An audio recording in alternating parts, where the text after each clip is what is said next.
usages ne seront plus les mêmes. Je crois qu'on peut pratiquement définitivement oublier les macros sur Excel et la gestion des pare-feux et des antivirus.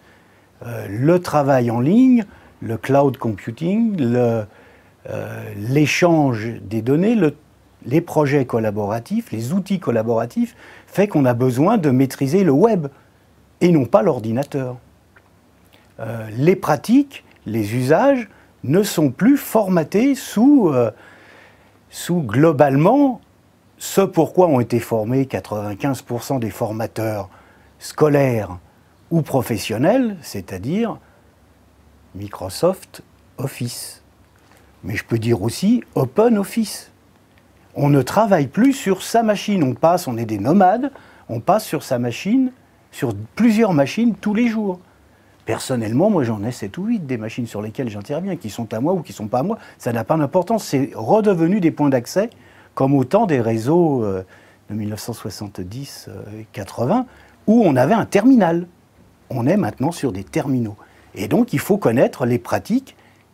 Le problème, c'est que à très très peu d'exceptions près, il n'y a pas de formation. Les formateurs qui ont 30, 40, 50 ans, ils ont été formatés par eux-mêmes sur des outils qu'on n'utilisera plus, ou très très peu dans des structures qui seront anciennes, qui ne seront pas dans l'évolution. Donc il y a un vrai besoin aujourd'hui de former des formateurs aux usages contemporains, et non pas à la reproduction d'outils obsolètes.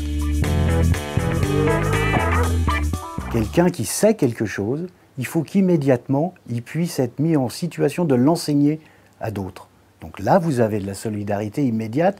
Et de mon expérience depuis une dizaine d'années, à chaque fois que le retour à l'emploi, ou le premier emploi, ou le maintien de l'emploi a pu être consolidé fortement, c'est quand les gens étaient sûrs d'eux, sur la maîtrise des réseaux sociaux. C'est-à-dire que dès que l'on peut associer d'autres gens, mais par soi-même, pas par la structure qui l'a organisé, quand par soi-même on s'intègre dans un réseau ou dans plusieurs réseaux sociaux, se crée immédiatement de la solidarité d'usage numérique.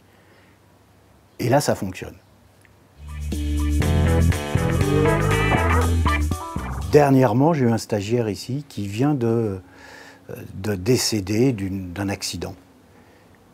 Et il avait ouvert des discussions en apprenant ce que je lui montrais de Facebook, pour le nommer, avec des gens qu'il avait retrouvés, qu'il a retrouvés de son adolescence, de sa jeunesse, de sa période de militant, de sa période de musicien.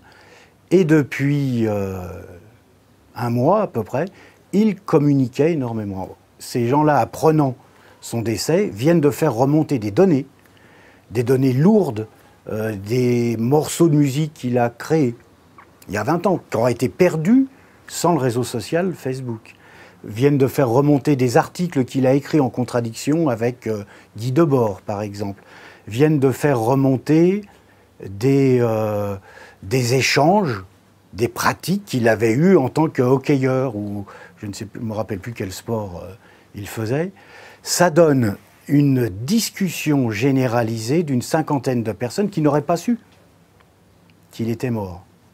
Tout ça fait des données qui évidemment vont enrichir sa famille et ses amis, parce que ses amis par eux-mêmes, sans le réseau social, ne connaîtraient pas. Et ils sont montés sur le réseau social parce que lui a fait savoir à quelques-uns qu'il y était. Et du coup, ceux qui étaient en terminale ou en première avec lui au lycée se sont retrouvés.